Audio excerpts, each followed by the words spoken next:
उत्तर प्रदेश में चल रहे विधानसभा चुनाव के 3 चरण पूरे हो चुके हैं और चौथे चरण के चुनाव के लिए 23 फरवरी को मतदान होने जा रहा है। चौथे चरण में सूबे की राजधानी लखनऊ और रायबरेली के साथ कुल 9 जिलों की 59 सीटों पर 624 उम्मीदवार मैदान में हैं। इसमें योगी सरकार के आधा दर्जन से ज्यादा मंत्रियों के साथ कई बीजेपी नेताओं की साख दांव पर लगी है, तो सपा, बसपा और कांग्रेस के हाई प्रोफाइल नेताओं की प्रतिष्ठा भी दांव पर है। इसी कड़ी में प्रधानमंत्री नरेंद्र मोदी ने अपनी फोकस चौथे चरण के साथ साथ अपने आगे के चरणों पर रखते हुए बहराइच में एक चुनावी जनसभा को संबोधित किया, जहां पीएम मोदी ने पहली बार रशिया और यूक्रेन के बीच बन रहे जंग के हालातों पर इशारों ही इशारे में प्रतिक्रिया देते हुए भारत को और ताकतवर और मजबूत होने की बात कही।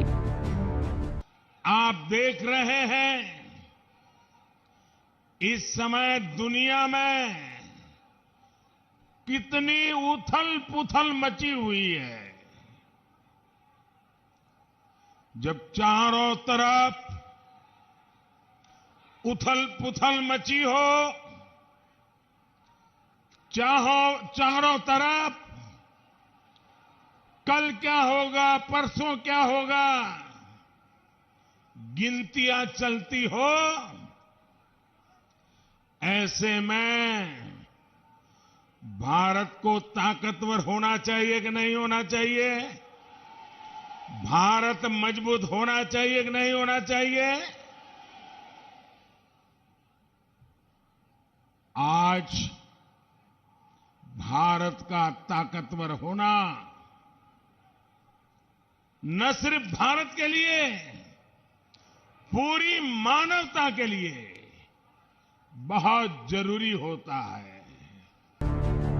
इसके साथ ही पीएम मोदी ने यूपी की कानून व्यवस्था पर सीएम योगी की पीठ थपथपाते हुए 2017 से पहले की सरकारों पर हमला बोला। उन्होंने यूपी की जनता को चेताते हुए कहा कि अभी माफिया जेल में है, अगर उन्हें एक मौका मिल गया तो यूपी फिर से गुंडाराज की चपेट में आ सकता है।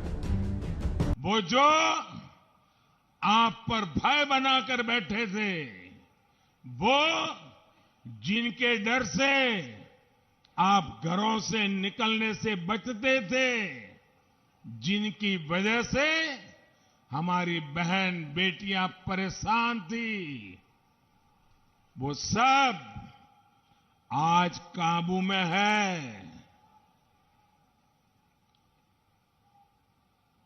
लेकिन अभी ये पूरी तरह न सुधरे हैं न समझे हैं, वो मौके की तलाश में है। अभी वो अंतिम सांस ले रहे हैं। अगर दोबारा इनको मौका मिल गया तो उनकी जान में जान आ जाएगी। आने देना है क्या? आने देना है क्या? भाइयों बहनों, ये जो समझ नहीं रहे हैं, अभी भी सुधरे नहीं है, अभी भी आखिरी सांस ले रहे हैं और बदले का भाव लेके बैठे हैं, उनको दोबारा खड़े नहीं होने देना। वहीं अहमदाबाद सीरियल ब्लास्ट पर आए अदालत के फैसलों के बाद यूपी में आतंकवाद का मुद्दा काफी चर्चा में है। इसी मुद्दे को लेकर पीएम मोदी ने विरोधियों पर निशाना साधते हुए परिवारवादियों पर, आतंकियों पर प्यार बरसाने का आरोप लगाया। अभी 2 दिन पहले अहमदाबाद के न्यायालय ने अनेक लोगों को फांसी की सजा सुनाई, जो आतंकवादी घटनाएं करके, बम धमाके करके निर्दोषों को मार दिया था।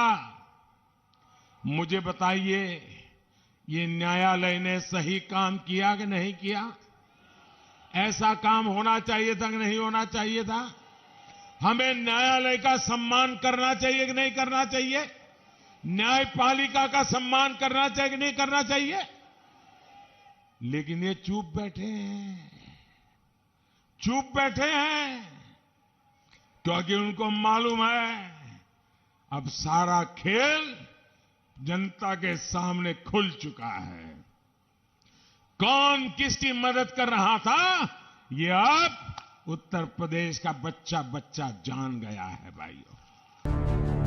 गौरतलब हो कि देश के 5 राज्यों में विधानसभा चुनाव हो रहे हैं।